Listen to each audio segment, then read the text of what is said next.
Today's video guys, ayan, gumawa ako ng upuan ko ng gupitan. So mga tira-tirang bakal yan nung ako po ay gumawa ng purok marker.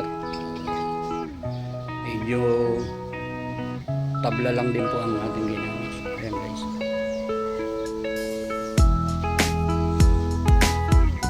ayan naman o kasi yung ilang pirasong gamit. So mabibenta lang sa junk shop, napakamura lang naman po ng bili.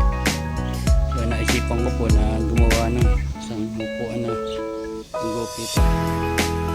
So pipinturahan ko na lang po ng itim yung mga tubo.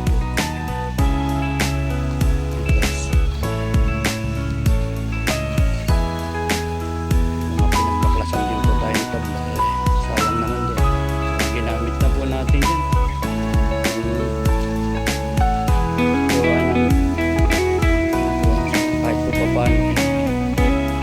Magagamit na tayo.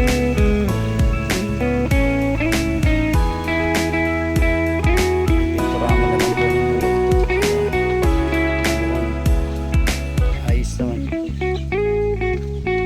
Dito po sa probinsya, okay na yung ganito. Basta may maupuan lang. Importante po kasi mayroong maupuan yung customer.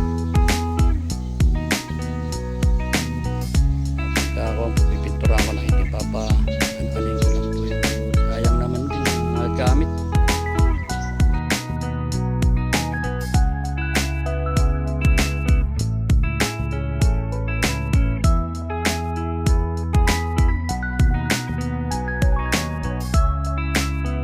Yung aking ginawang barber chair, pininturahan ko muna po ng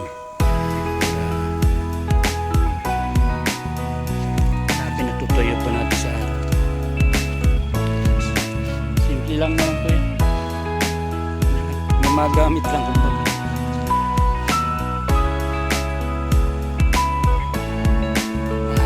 Tagal na po kasi ginagamit ko yung tabla lang, ginawa ko lang din yun. Sabi ko pansamantala lang, naging pansamantagal lang.